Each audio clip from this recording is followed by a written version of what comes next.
Well, all right! Welcome back to As It Should Be. Paul Bertolino here in the world famous As It Should Be studios. Yes, he is. Wearing the same shirt that he wore last episode. Let me switch that really quick. Oh, use the magic of As It Should Be. Ready? I'm going to do it. Here we go. Whoa! Okay, all right. Whoa! Amazing, Tommy. All right. I finally got my powers. You did it. My You witch did powers came in. Witch Force All powers. right. Witch Force. Yes, Witch Coming to a Force. venue near you. Yes. Yeah, well, that's because Tommy's powers have made their debut. Oh, speaking of debuts. Yes. His powers have made their debut. We are, and in celebration of Tommy coming of age, we are going to discuss our favorite debut albums. Yeah. But before, I should point out, there's something I failed to point out before.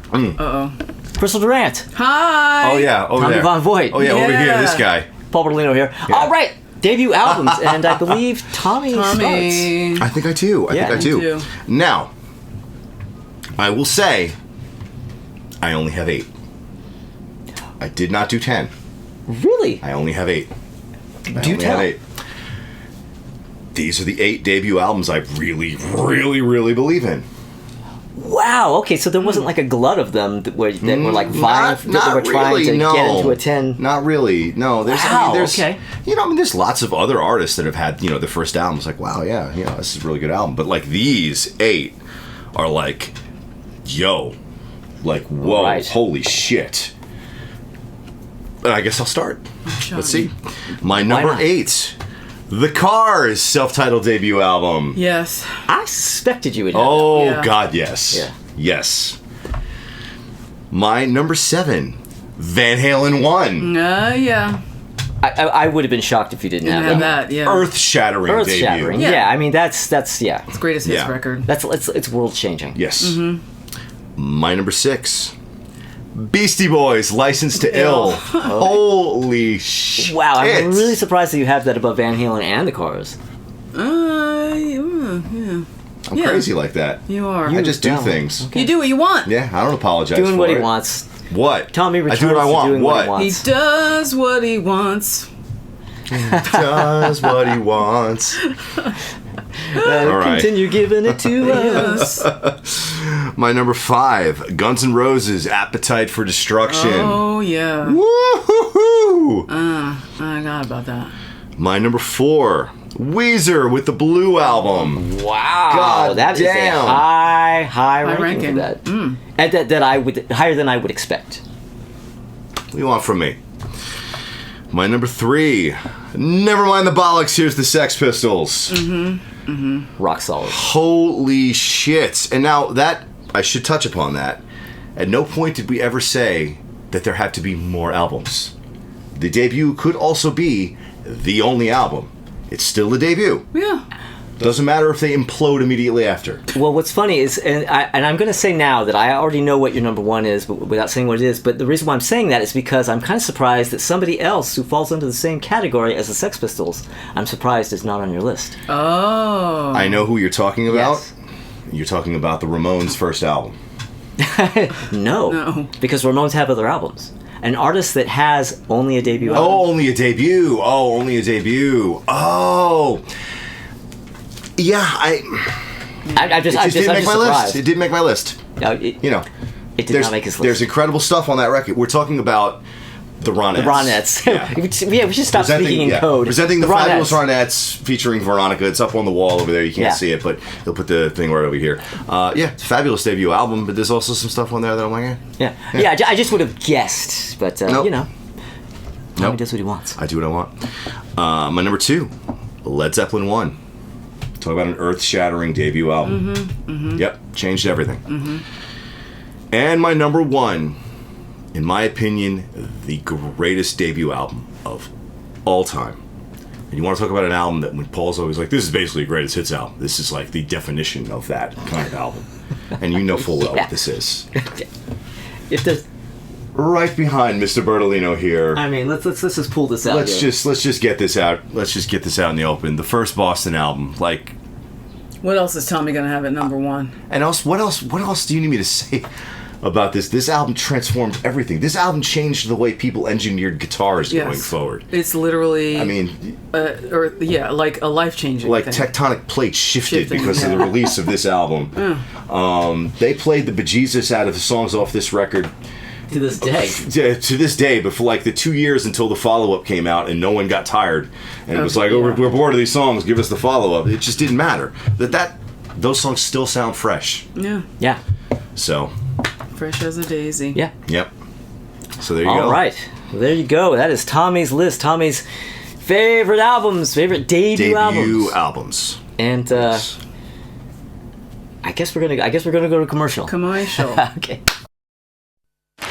Do I buy Country Life butter because it's British? Do I buy Country Life because I yearn for the British countryside? Or because it's made only from British milk?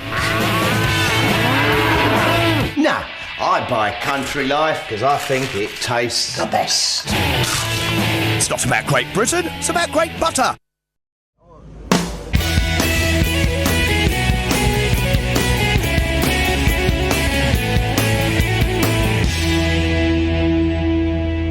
Everything is out there, so Yeah. if you look, you'll find it. It's a treasure trove, I tell you. It's a treasure trove. It's a treasure. Digging for treasure those trove. gems. Treacherous trove. Treacherous. All right. Hi! We're back. Crystal Durant, would you like to discuss your favorite debut albums? Yeah, but the first thing I want to say is that I have a problem with this. Oh. Yeah, because when I started doing this, I was like, we should be doing 20, not just 10. Well, I think Tommy begs to differ. That's fine. I felt we should be doing 8, not 10. What? There are too many amazing There are a lot. debut albums, like way too many to do a runners-up. It's too many. So I am saying right now that if at some point I wish that we could revisit this. And We could have done it by decades if we wanted to really do I it would right, like to but do that. I would really we'll like to we'll do see how it that goes down the road. at But, some but, point in time, you know, because there's too many. Everything that you said, none of that is on my list. What? and they're all good albums. And they're all great records. How is Well, that some of even them. possible? Well, you'll see. I will see. All right, so here are my best debut albums, my 10 album list that I wish was 50.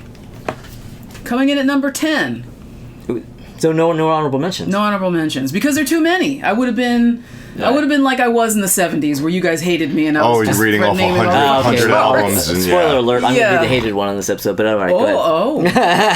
Well, be quick. I can't wait for this. All right, so coming in at number 10 is Number One Record by Big Star. Oh, damn. Okay. Now I know a lot of people like Big Star. I did not want to listen to this record when people were talking to me about it. It came out in 72.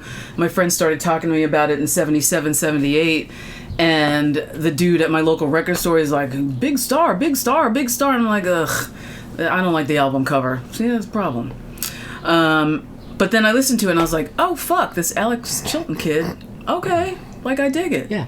And I think it's really great. It's a really great debut record. It's a good. It's very It's a good. It's a good. Coming in at number 9, I have Upstairs at Eric's by Yazoo. Came Oh, out shit, in 1982, yes. Situation, Don't Go? Are you kidding me? Those were the top... You could not escape those songs between 1982 and 1985. Dancing, Every Radio... It was... Those two are two of the biggest hits ever. And Alison Moyet went on to have a solo career. Alf, her debut album, fucking A. That was great too, and it's not on my list. This is why we need 20 lists. So there's that, Yazoo. You know this, right? Yeah. Come on. Coming in at number 8, I have She's So Unusual by Cyndi damn. Lauper, Okay. which is fantastic. And it's basically a greatest hits record. That's basically a greatest hits album. Yeah. Every fucking song on there. Girls Just Want to Have Fun, When You Were Mine, the Prince cover, Time After Time, Money Changes Everything, blah. Yeah. Fuck, And it goes beyond the videos. There are a few videos, Yeah. but there are songs you know that there weren't even videos for. Yeah, it's on that really, album. really, really good. And of course, that album has She-Bop. Yeah, that too. Well. Like I didn't even mention that. Yeah, She-Bop, which is great, and the video was very funny and cheeky. Coming in at number 7, I have the New York Dolls. The New York Dolls. which again is pretty much a greatest hits record. Everything on it. Personality Crisis, Bad Girl, Trash, Frankenstein. I mean, fucking A, man. That record. Todd Rundgren did a great job. Here's a microphone. Well, Just let's be real though, as it were. Oh. He did do that Steve Albini style. This is true. He But did, it worked. He did that Steve Albini style. But it totally worked. But it worked in this case. Yeah. In that case, it completely worked. Coming in at number 6, I have Los Angeles by X. shit. I love that record. Oh my God, it's so good. Your phone's off the hook, but you're not. Johnny Hit and Run, Pauline. The World's a Mess, It's in My Kiss. Come on. The Soul Kitchen cover by The Doors. Fuck. Stop it. The cover. The record's fine. I'm not that hot on that cover. I like it because it's very sloppy. That's what I like about it. You know, they're not obviously not trying to sound like the Doors at all, No. and because of who they are, they can't. Well, didn't Ray Manzarek produce that record? Yeah, he did. Yeah. That was his idea for them to do it. They Yeah, didn't yeah. want to do it, and he talked them into They it. were too punk rock to do it. And Yeah, then, well, you know, X scene, whatever. Coming in at number 5, I have Question: Are We Not Men? We Are Devo by Devo. That came out in 1978. Jocko Homo, Uncontrollable Urge. And then the Stones cover of Satisfaction. What the fuck? My mom heard that before I did and told me about it. And she was like, there's this weird punk rock thing of they ruined the Rolling Stones song Satisfaction. And I was like, what are you talking about? Because at the time she was working at this tuxedo shop, and the owner's sons, one was 18, the other one was 21, and they were into the latest. I think I told the story about Roxanne already, because she heard that before I did, and I'm like, what? Yeah, because she couldn't remember the Police. She was like, they're the cops, they're the fuzz, they're the heat, and then it was like, they're the police. Yeah. But that record is fantastic, that first Devo record. You don't know, like, where do these guys come from? And then the way they look, too, with the... Fuck, man. It's fantastic. Coming in number 4, The Pretenders with Pretenders, their first album.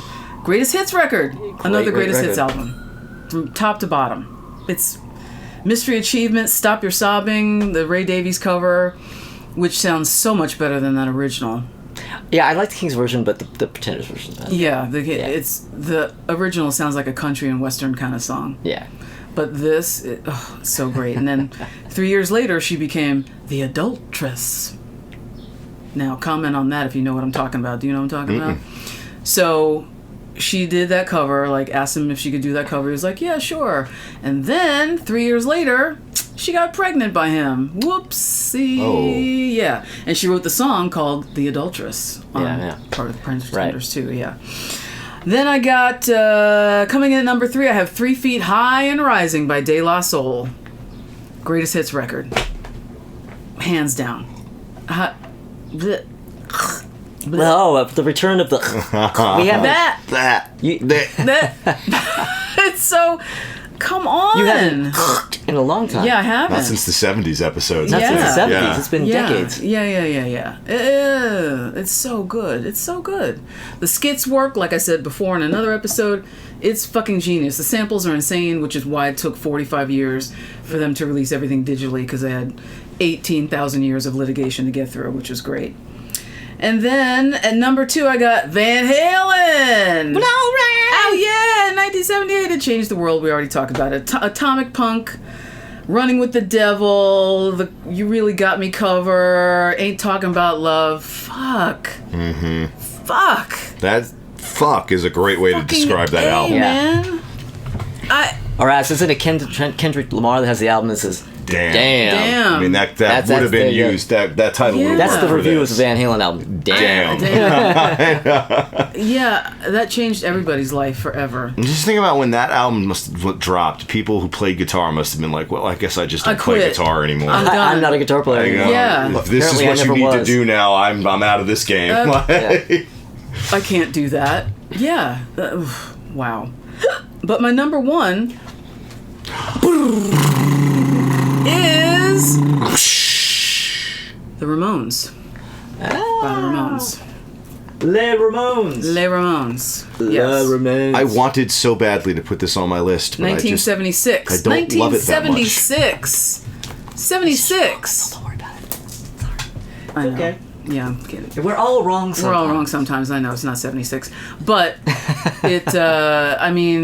game changer. Another game changer. Well, Ushered that's the thing in about these. A lot of these debuts are game whole new changers. genre. You know, Boston, Ramones, Devo, Van Halen. I mean, all of these records really are. Incredible. Which is why I need a longer list, because I would have had every single thing that he said on my list. And I notice I didn't have any jazz on there. I didn't have any reggae on there. I didn't have any classical on there. I was, when we got this assignment from you, I spent a solid week trying to, getting a top 10 from all these genres and trying to shoehorn them into one list. And I couldn't do it because there were too many in those genres as well. Yeah, it was tough. It was definitely It's really a tough rough, one. man. And ska, I didn't even touch ska. Fuck. We have to do this again. I'm sorry. We have to have a do-over of some Spoiler sort. alert, I didn't accepted. touch ska either. Yeah. We have something in common. I didn't touch ska either. All right. Who makes albums with 4 hits these days? Cyndi Lauper, that's who. Girls just want to have fun. Time after time. She-bop. All through the night and more where those came from. Cyndi Lauper, she's so unusual. Available at Camelot, Tower Records, Specs Music, and New Generation.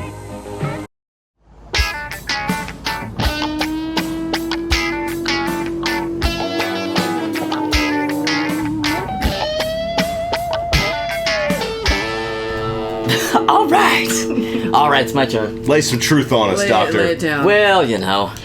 All right. What's the prescription? Come on and give it to us, doctor.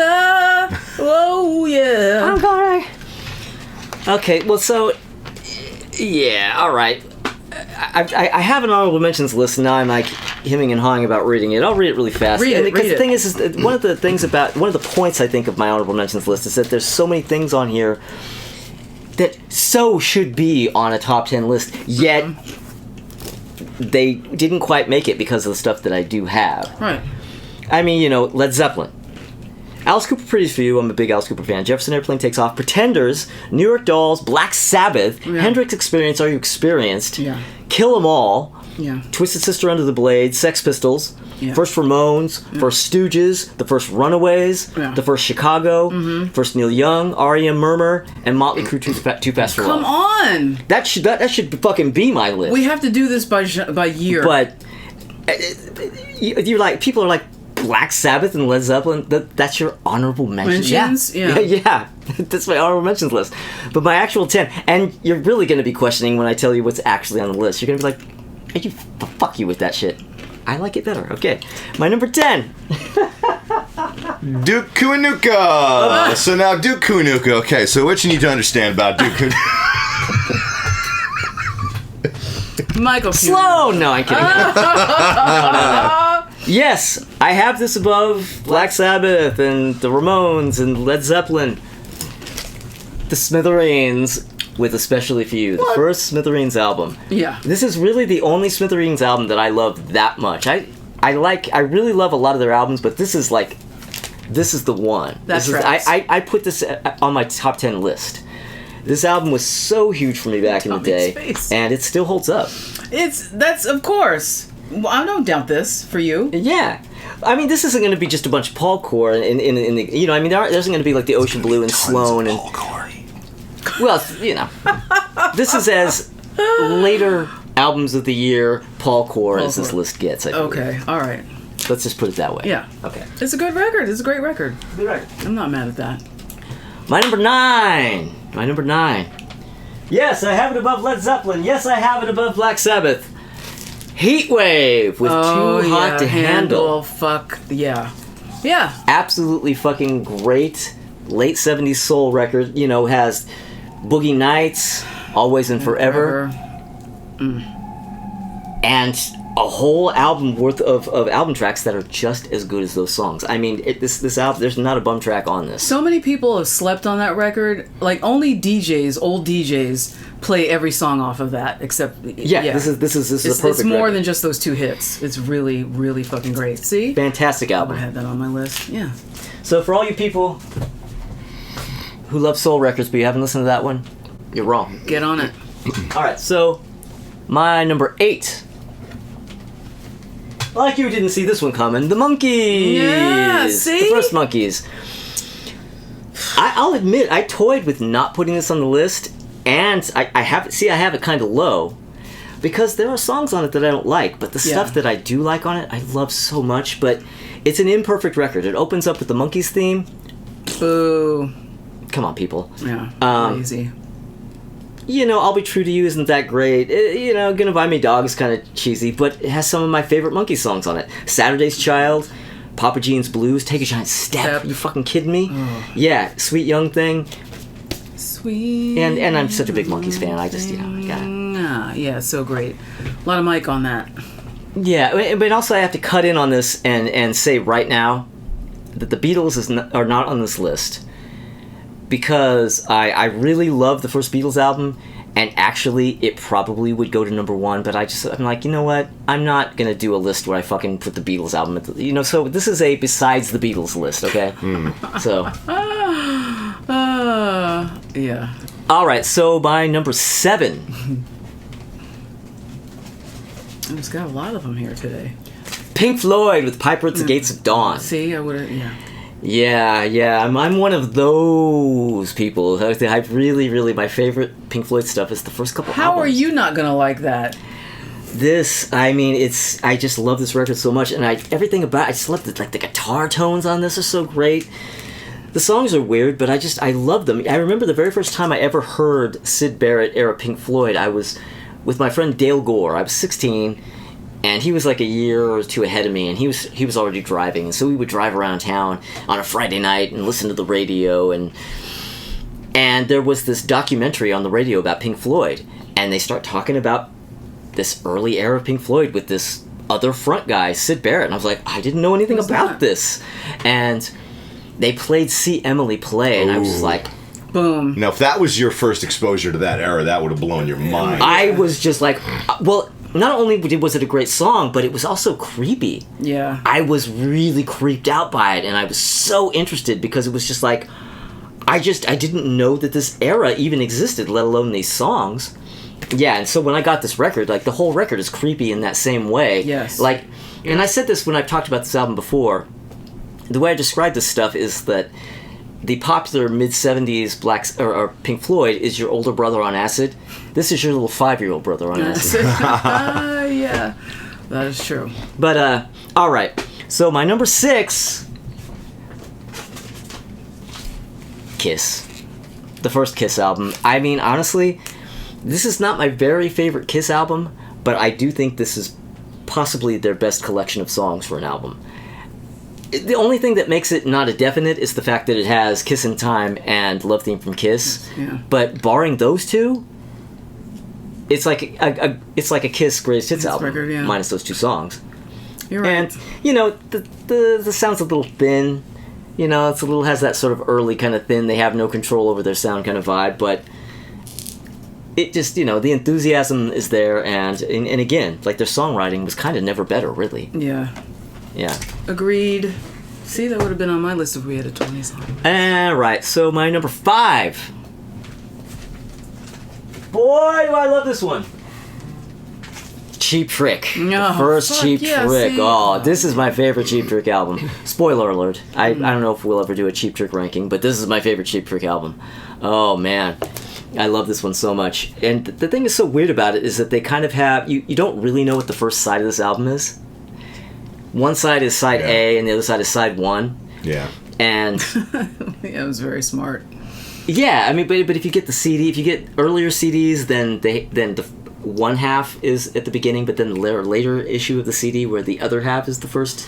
So you don't really know how it works, but I really love this album. Taxman, Mr. Thief, Manticello, oh my god, Oh Candy. Yeah. Yeah, I just. Okay. My number 4. Woo! Okay. Before I get to my number 4, my number 4 is technically not the debut of this artist, but it is the first international debut. All countries but one, this was the first album they ever got from this artist. So, and I love it so damn much that I'm like, I'm putting this in. All countries but one. Who's the odd man out? Bee Gees first. I Bee knew Gees it. first. Yeah, I mean, it's even called really, first. It's really their third album. Yeah, this is their third album, but it's even called their first. Right. Because only in Australia were there albums prior to this, and nobody Spicks and knew about it. Specs and play 14 Barry 14 Gibb Barry songs. Gibb songs, yeah. yeah. But for all the rest of the world, and the part of the world that we live in, this is the first Bee Gees album. In our world. In our world, this is the first Bee Gees album. And this is a perfect record. I mean, the Bee Gees doing Sgt. Pepper, a Baroque Sgt. Pepper record? Yes, please. Yeah. Yeah, gimme. But I will say, I think I said this in an episode before too. I'm going to repeat myself. As Sgt. Peppery as that album is, it was recorded before Sgt. Pepper came out. That's right. So they did not record that in the wake of Sgt. Pepper. Sgt. Pepper didn't come out till after they recorded that. Oh, Makes you Interesting. think, doesn't it? Yeah. Well, they did have the same manager. The early Bee Gees at that time were kind of, their management was under Brian Epstein's kind of company. You know, so they were kind of, so they may have been privy to Sgt. Pepper, I don't know. But, alright, so my number 3.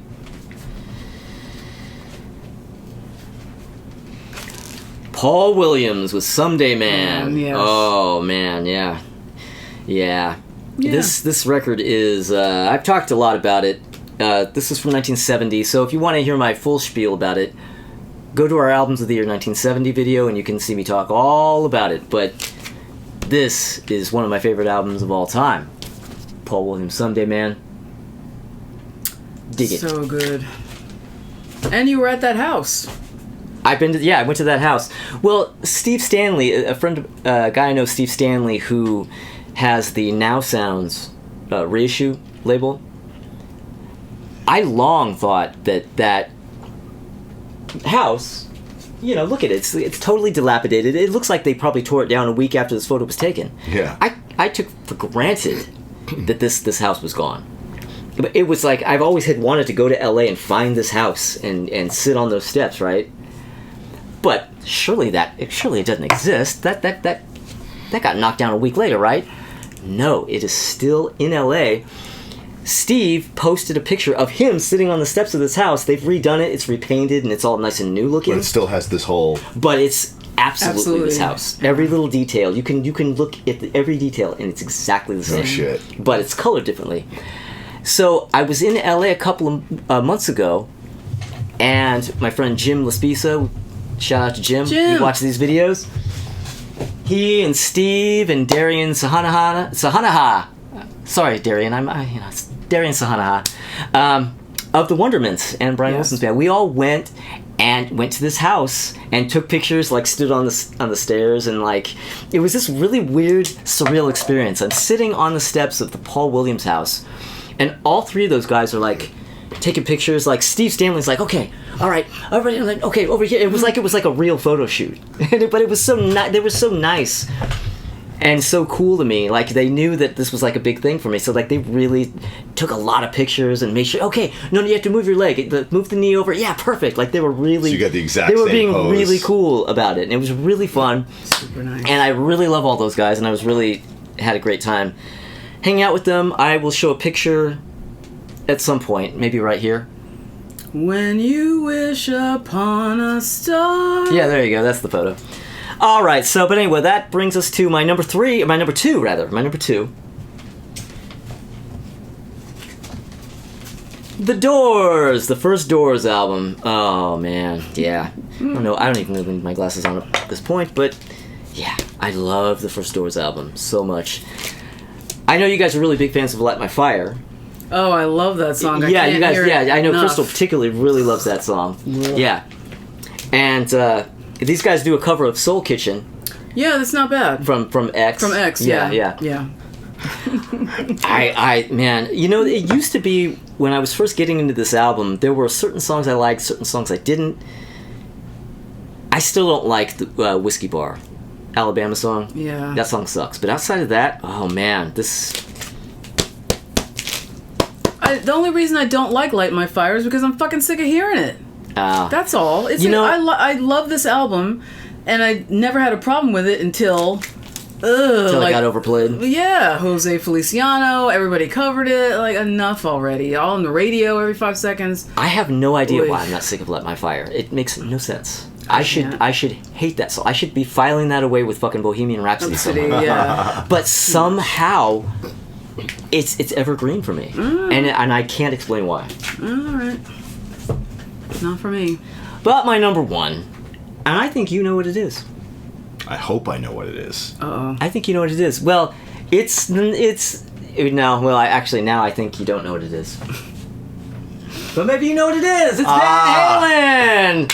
Van Halen. Oh shit. Yeah. Now this. Yeah. Other than the Beatles, this is my favorite debut album. I just think this is absolutely just the most just like hello world, here we the fuck are debut album statement of all time. Yes. You know, because the thing about the now, I started to realize you were thinking Boston, and I love that, and I love that album too. That wasn't even in my fucking honorable mentions, and it's an amazing album. Yeah. So you know what you're saying is right about there just being too many. Too many.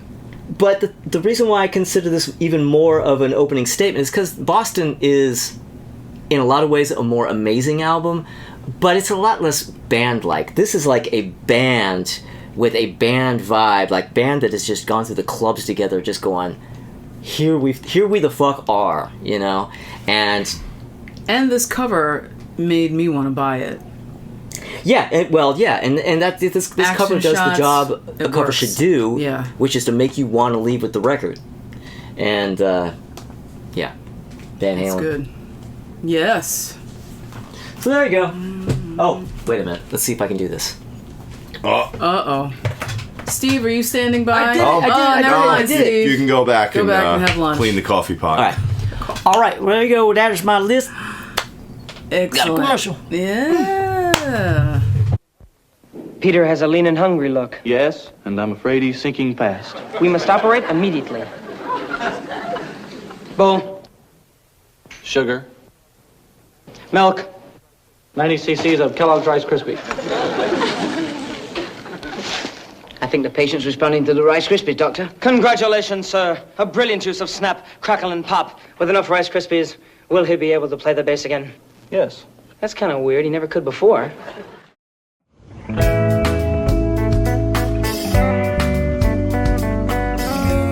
All right, we're back, and well, we're gonna hate some debuts now. Oh yeah. I believe you're hating debuts first, Tommy. Yes. you're primed and ready to hate. I came ready to Sounds party. like it's going to be a lot. Yeah. I am ready to party, motherfuckers. Okay, lay it on us. I have a top 10 worst Wow. debuts of all time. Wow, so you have more hate debuts than favorites. And on top of that, I've even got a dishonorable mention. Wow. Okay. Yes. Tommy's dark era has entered. I came correct. My dishonorable mention is This It by The Strokes. Yeah. I toyed with putting that on. I'm just going to say right now, I toyed with putting that on mine, but Didn't even want to waste the space, I didn't want to did waste the you? space. See any number of recent As It Should Be episodes, and if you want my dissertations on The Strokes. His treatises. Oh, yes. And there have been several. My number 10. Hole with Pretty on the Inside. Yeah. Oof. That is just a pile of shitty noise. Cosign. It is astonishing the difference between that record and the follow-up. Yeah, I will talk about that. Isn't it? I will talk about that when we get to me. Yeah. Isn't it? Yeah. My number 9. Bad Brains with their 1982 ROIR or Attitude, or whatever you want to title it, or just self-titled. Yeah. I just need to say it. I do not like the Bad Brains. I do not understand why they are so revered. I don't get it. I don't think they are any good. I've listened to their critically acclaimed albums, and I thought they sucked. And this one is the suckiest of them all, because it is just a bunch of screaming noise that sounds like it was recorded on a Fisher-Price cassette deck from across the fucking hall. Across the hall? Yep. Across the hall. By Steve Albini. By Steve Albini, no less. Oh, yeah. He would do that. That's exactly the kind of thing he would do. Yeah. Oh, dear. My number... What is it? 8. My number 8. From 1977. Bjork with her self-titled debut. Recorded when she was, 11 years old? Yeah. So, I haven't listened to it. you should. Okay. It's a thing. Yeah. I'm not going to say you need it in your life, because you don't. But listen to it. Okay. Breeze through it, if nothing else. Yeah. Okay. My number 7. This is an album produced by Joan Jett. And she promised the band she was going to make it sound like Nevermind the Bollocks. She did not. And that would be The Germs with G.I. Oh god, this album is horrible. This album is so fucking bad. I don't understand why people would trust her as a producer. She'd never Done anything. She'd never done anything. She'd been produced. Yeah. Well, by the Germs, from where they were standing, she was a huge rock star, so they were going to believe anything she said to them, probably. I get it, but Pretty much. goddamn. When people are always like, oh, The Germs, legendary band, The Germs, that debut album, blah, blah, blah, blah, blah. The Germs were horrible. They were a horrible fucking band. A terrible, terrible, terrible band with bad songs. And the album sounds like shit, too. Yeah. Okay. All right, so 10, 9, 8, 7. Now my number 6. Paul, I am so sorry. Uh-oh. Alice Cooper with Pretties for You. You know what's funny? Sidebar. When I was looking through, people, Rolling Stone has a list, blah, blah, blah, all these people make lists. And that is a pretty popular one. A lot of people really hate that record. Wait, popular to hate, you mean? Yeah. Well, it's a weird-ass album. I mean, I can understand why you dislike it. Yeah, I mean, I don't have that Yeah. much invested in it. I was just surprised how often it popped up in most hated debut lists.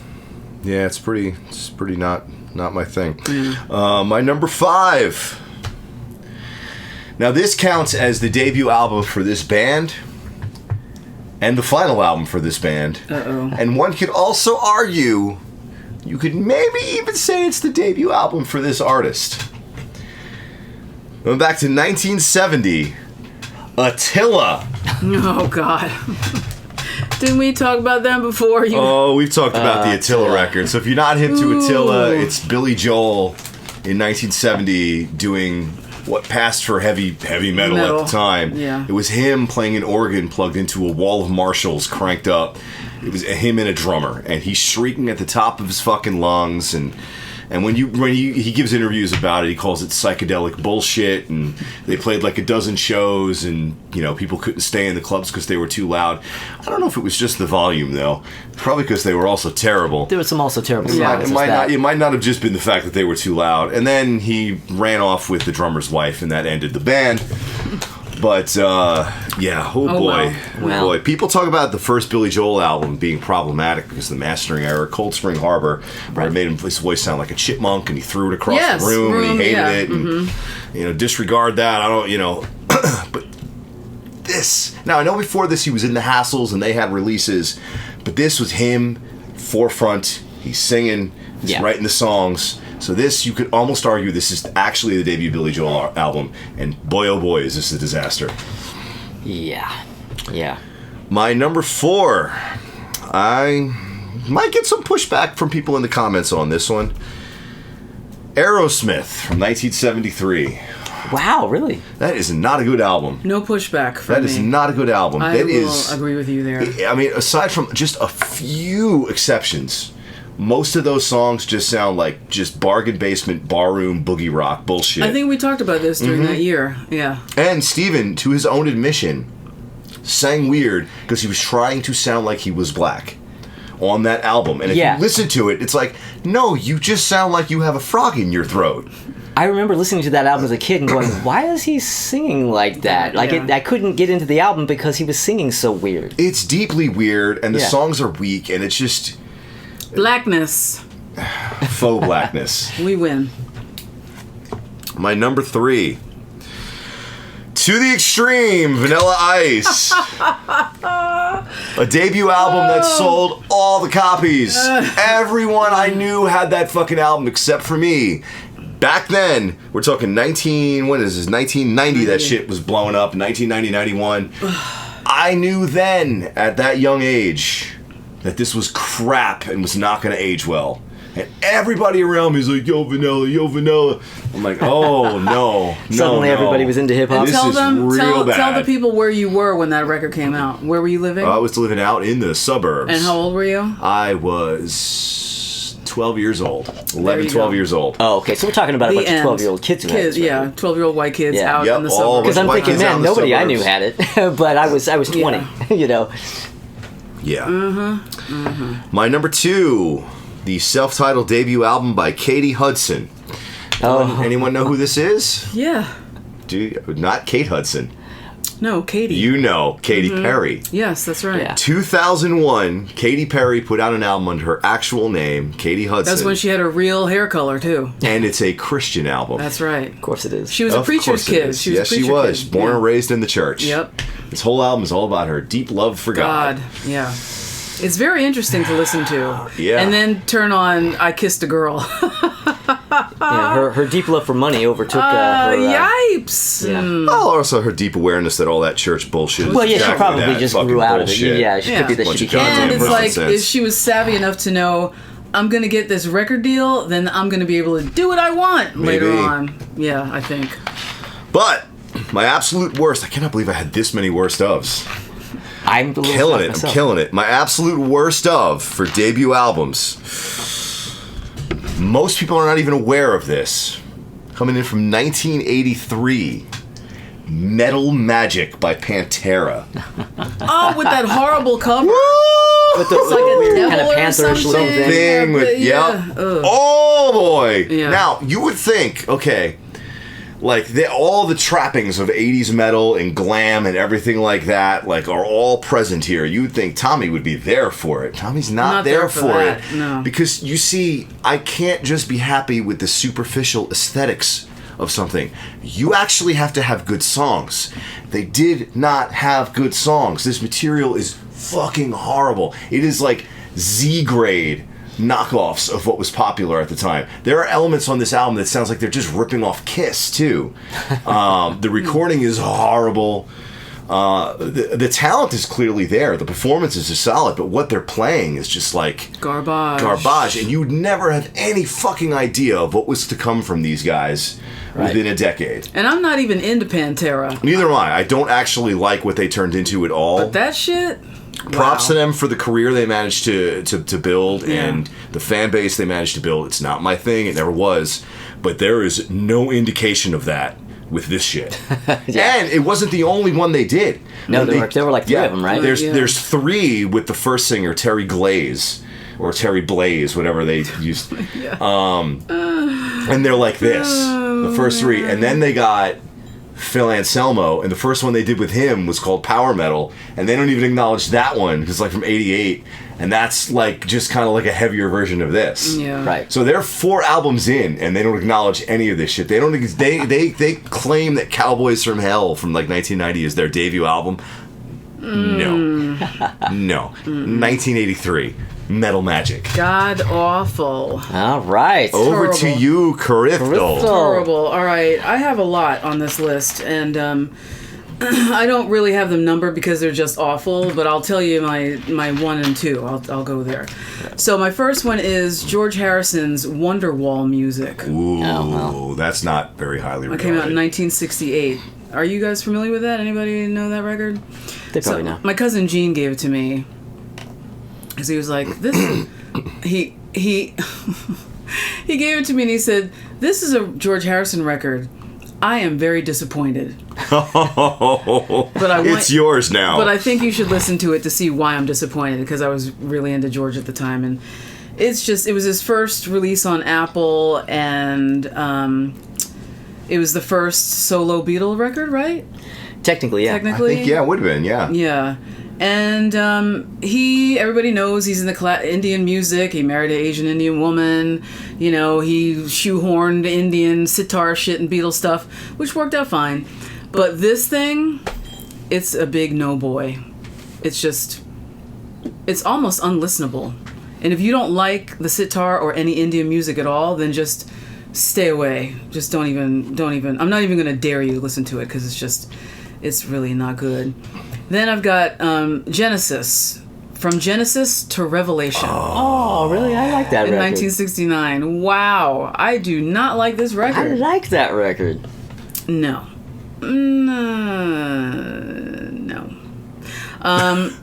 And also, what I read about it is that, so, you know, they went to school together, everybody in the band, the 5 original members, this boarding school in England, and this guy, Jonathan King, who was an alumni, who had his own hit called Everyone's Gone to the Moon. Everybody knows that song, I think, even if you don't think you know it, you know it. And he got them the record deal. And he named them Genesis. And he demanded that they cut a concept album based around the Bible for their debut record. And Tony Banks said that it was absolutely pathetic, but it did give us something to hang everything around. So it was Bee Gees influenced. They cut it in 3 days, and after they finished it and thought it was done, then this King guy put strings on every track. And they didn't know that, and they were not happy, apparently. I completely freaked out, said guitarist Anthony Phillips, but there was no undo button. The cover merely read, From Genesis to Revelation, which caused many retailers to file it away in the religious section. So that's why it didn't really sell, because everybody thought that it was a I Love Jesus record. So there's that. Then we got Billy Joel's Cold Spring Harbor. Oh, you went with the actual Billy Joel. The actual Billy Joel, yeah. Yeah. If you put it at the right tempo, though, it's actually not a bad record. Yeah, if you No, it's adjust not. his chipmunk voice, it might have a fighting chance, but not really. Didn't they at some point fix that? Or the right pitch, rather. There are some pressings or It some was versions. pitch corrected, but it still Yeah. sounds like shit. Sounds And he weird. still, even after they did that, he was like, it still sounds like crap. Well, no, he I did know that he don't album, fuck with Songs that. in the Yeah. Attic, later on, specifically for that reason. It's songs from that period, and him kind of going, no, here are good versions of those Right. songs. Yeah. Right. You know, yeah. So that's terrible. We got Lou Reed's Lou Reed from 1972. And Really, you hate the first Lou Reed? I hate it. That is my favorite Lou Reed album. I can't Fuck that stand guy. it. That is my favorite Lou Reed album. No, I don't like it. First of all, he is regurgitating Velvet Underground songs. Yeah. Well, songs that they hadn't used. There aren't any Used. that were on any of the albums at the time. Yeah. Also, fuck that guy. And and then, which I did not know, the producer Richard Robinson teamed him up with Rick Wakeman and Steve Howe. I didn't know that. Really? Yeah. And their radically different musical styles simply didn't mesh. The resulting album was limp and wildly disappointing, and it stalled out at a pathetic number 189 on the Billboard 200. So afterwards, Lou Reed said, "There's just too many things wrong with the album." He said after it came out, "I'm aware of all the things that are missing and all the things that shouldn't have been there." And then David Bowie, who was a big fan, came in there, swooped him up, and then Made Transformer. turned him around, made Transformer, and turned it around. So there you go. Thank you, David Bowie. I have Journey's first album, Journey, from 1975. Oh, I like that record. Yeah, I can't really consider that a worst of debut. It's just very different from what they became. Yeah, it's a That's different- why I different don't band. like it. That's why I don't like it. And, you know, that's why I don't like it. I'm amazed that they turned into what they turned into after this. Yeah. They sound like two completely different bands. Well, I mean, you can almost argue that they are. Yeah. Just a totally different approach. They just kept the name. But still, yeah. In some ways, you could put Infinity on this list as a great debut. In some ways. yeah. If you wanted to look at it that way, sure, you could. But- The Yeah. different But not really. incarnation, yeah. Because, that was 1978 when Infinity came out, right? Yeah. Then I've got Johnny Cougar Chestnut Street Chestnut Incident. Street. Yeah. In 1976. So that's John Cougar Mellencamp, for you kids who don't know who Johnny Cougar is. They went to 18 different incarnations of his name. They couldn't figure out what they wanted him to be. John Mellon Cougar Yeah. Camp. John Well, he didn't Cougar, want to be Campy. Johnny Cougar. He just wanted to be John Mellencamp from the Mellencamp start. beginning, yeah. And the Camp- people who Camp were Johnny Mellon. Mellon Yeah, Cougar. Johnny Mellon. Yeah, Johnny Mellon. So this had covers of A Pretty Woman and Jailhouse Rock and Do You Believe in Magic? Are there any original songs? I've never listened to that album. Does it have any originals? Well, I think there are. Those are the three that like stuck out in my mind. And I was really shocked to find out that Tony DeFries produced this thing. Did you know that? No, I don't know a lot about the album. I've seen the cover. That's kind of as far as I go with it. Yeah, so he produced David Bowie and Iggy Pop, for those of you who don't know. So there were a handful of originals. And American Dream was the opening track. And he was doing a Springsteen, you know. Right. Well, yeah, American Dream. So from that title alone, I can tells see you, where yeah. he's writing from the same point of So view that yeah, he ultimately so he was like a low rent Springsteen kind of Yeah. thing, and I'm not mad at him trying to be like Springsteen. Who wouldn't want to write those fucking songs? I get it, but this was it was not good, just not good. And then I got Janet Jackson's Janet Jackson. Came out in 1982. The one where she's in the pool on the cover? Yes. Now, yeah. So this is 4 years before Jimmy Jam and Terry Lewis saved her life. Let's keep it real. Yeah, they did. Because I couldn't figure out who produced this thing, but she was riding the coattails of being popular on Good Times and, you know, being on Different Strokes. You know, she was on there, but she really wanted a music career because look at the family she came from. Of course, she's got to make music too, and I'm not mad at it. That's fine. But this thing was a piece of shit, and she was really young still, so it was all, you know, nasal, her high end, and it was just terrible. It was not good. Not good at all. Right. And then I got the Rolling Stones' first record. Oh, yeah. I don't think I need to say anything else about that. Well, I mean, do I? I mean, it's not a great record, but I mean, I probably wouldn't have put it on this list. But it's not a great record. I think it's bad. I think it's terrible. It's terrible. That's me. Then I got David Bowie's first record. Yeah, so he was 17 years old when that came out. And it was 67. And he and I couldn't figure out who produced it. I know it was on Decca. But they couldn't figure out who he was. He didn't have an identity at that point in time. So the songs Sell Me a Coat, Rubber Band, We Are Hungry Men, Come and Buy My Toys. You don't know what is going on here. And then Love You Till Tuesday, to me, that's the hit. That's a great song. That's a really great song. La la la la la la la la. Dun, dun, dun, dun. Yeah, but it has like Mr. Gravedigger or whatever the fuck on Right. it, which is not a great track. No, I yeah. don't mind that record, but there are some bunk tracks on it for sure. I hate it. That's just me.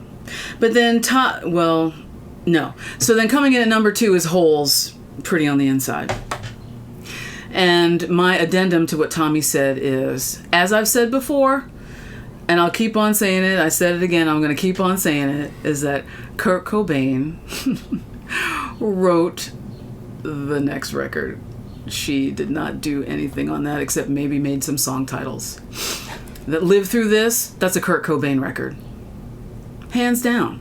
Because you listen to this, and you listen to the EP shit that they put out prior to that when she first got those drunken drug addict girls together to do that crap, it is Stevie Wonder can see that she had nothing to do with Live Through This.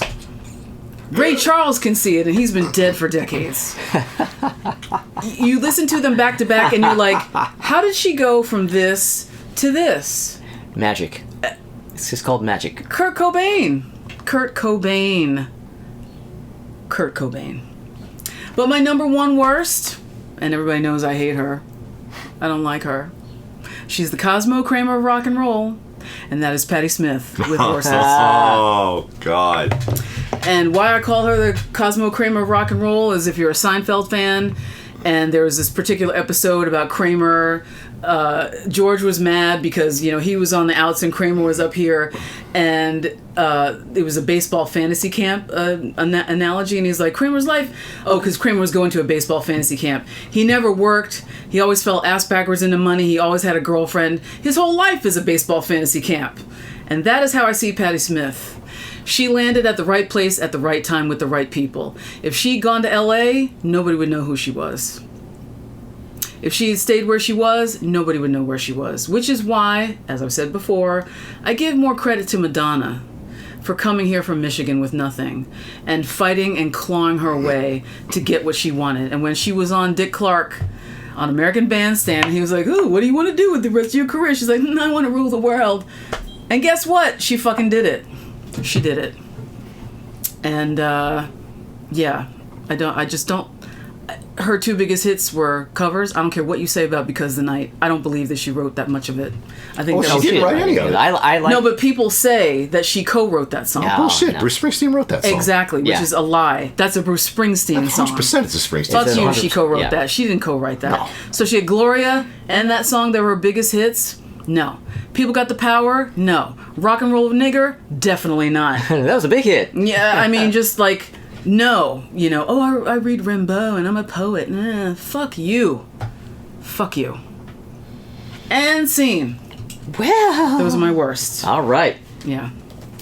See if I can There's the tea. scare up some. Spilled it all over the place. I sure did, goddammit. Piping hot, too, right out of the kettle. And you can come for me in the comments that I've had so many very close female friends. You don't like Patti Smith? I can't believe it. She's such a great feminist and blah, blah, blah. Don't even get me into the feminist thing. I think she sucks. No. She's not good. She killed Fred Sonic Smith. She's one of those artists that I've just always wondered, like, what am I not getting? Yeah. But no, there's nothing to get. I don't care. Over to you, Doctor. All right. Well, I'm approaching this list a little bit differently because up until pretty much, was it late last night or was it this morning? Like at the 11th hour, I basically had no list. No hate list. Really? Because I was, for some reason, I was so blocked on debuts. I would come up with stuff like, oh yeah, the first BTO. It's like, no, come on, that's boring. Oh yeah, exactly. The first, hot dog water. Yeah, whatever. I mean, I'm not going to list these albums. I've already talked about hating them. And I guess I've already have done with these albums I'm going to talk about. But I decided what I was going to do was do a list of beloved albums that I hate. Albums that are, you talk to 9 out of 10 people you talk to are going to say they love this album. Now, are these debuts? But are these debuts? But I don't like them. Okay. All right. But I'm going to start out with the most overrated debut. Or I was going to make a list of most overrated debuts, but I only ended up putting one down. But that's a good thing we should do next time. Yeah, most overrated debuts. Well, yeah. my entry for this video of that is the Stone Roses. Oh, God, I'm still hearing about the fucking Stone Roses. Yeah. They only have one good song, I think, Fool's People Gold. talk like they completely transformed changed the music entire forever. planet. Yeah. And I listen to that record, it's like it's just the same thing all the way through. Yeah. I don't get it. I don't get it either. I don't even. I'll tell you what. I don't even think it's a bad record. I just think it's wildly overrated. The hype is not helping that record. No. Yeah. But anyway, so on to my actual list. Yeah, these are albums again. These are considered Stone classics that people love that I can't stand. Patti Smith, Horses. Ding, ding, ding, ding. See, I'm not wrong. I mean, I almost kind of want to like that one, but I can't because what happens is that I listen to it. And then that just the whole thing blows up in my face and I can't like it. You know? Yeah. So, and then we have Pavement with Slanted and Enchanted. Yeah, Pavement, yeah. I can't with the Pavement shit. No. I don't understand. I don't get it. Stone Temple Pilots with Core. I don't even need to go into it. No, you don't. And then this one doesn't. This apple doesn't fall far from that tree. Pearl Jam with 10. Rage Against the Machine. I didn't put a title down. I don't remember if it was a Just self-title or Rage not, Against but the their first Machine. album, whatever it's fucking Yeah. called, I really, really cannot stand them. 9 Inch Nails, Pretty Hate Machine, and Violent Femmes, the first Violent Femmes album. Yeah. So, I mean, my list isn't exactly... I'm not dropping any bombs here, and I'm not spilling any tea, but just going through all the albums that people really love, I was like, I fucking hate all of these. So that's good. That's my list. I like All right. that list, yeah. Nice approach. Yes, I like it. All right. And that's it? That is it. So, how about we go to commercial? Commercial. Yeah. Go ninja, go ninja, go. Go ninja, go ninja, go. Go, go, go, go. Go ninja, go ninja. Go ninja, go ninja, go. Go ninja, go ninja, go. Go ninja, go ninja, go. Go, go, go. Word to your mother. Kraft Mac and Cheese Teenage Mutant Ninja Turtle shapes. Go ninja, go ninja, go. You know you love it. Not the whole. Oh, that's the Rage Against the Machine? Rage Against the Machine, yeah. Pretty Hate Machine. No, Pretty Hate Machine. All 9 Inch right. Nails. Yeah, and that one Pretty Hate too. Machine Pretty is Hate 9 Machine is Inch 9 Inch Nails. Oh, nice. Whatever. There are a couple songs I like on that. It's, so- yeah. They all suck. So that's all that really matters. All right. Thank you, everybody, for watching. Thank you, everybody, for subscribing. Yeah. And if you haven't subscribed, maybe consider subscribing. But if you do subscribe, click the little bell. And we don't have any... Well, there's no vintage photo time unless we want to do our debut photos. But we're not going to do that. No debut photos. Debut photos. I got it. I'm kidding. I'm kidding. Already, yeah. But, all right. Anyway, come back next week because we're going to be discussing our favorite albums of 2017. Tommy's excited. So officially, this is it. Like, no more vintage photo time. Starting now. No, we just don't have any for this episode because it's not a year. Oh, right. It's a... I'm Yeah. sorry.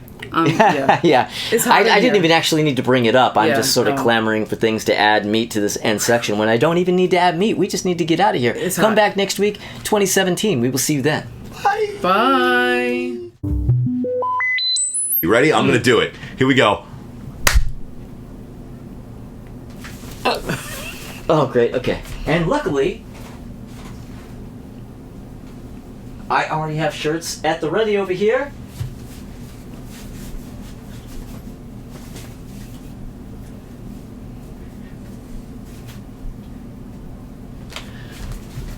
Whoa! Okay, all right. Whoa! Amazing, Tommy. All right. I finally got my did it, powers. you did it, My you witch did it. powers came in. Yes, Doctor! Oh, but you know what though? Before we Yes, do sir. that, I always feel like Crystal is like almost out of the shot. She keeps trying to get away from us. Yes. In the next episode, she'll be sitting by the door. Why do you think I picked this chair? So you can get out. Easy access. Exactly. Yeah, she wanted an escape route. Phew. Yeah. All right. Yeah, it's just never gonna look exactly. Oh my God, it's kind of, It's your OCD. I'm fine. It's my OCD is kicks in. I'm like, oh no, I Yeah. can just see exactly. You can see my whole arm. All right. Yeah, okay. that's fine. All right. 2, 3. 3. I forgot how to count. 2, 3, 1. Contact. 3, 2. 1. All right.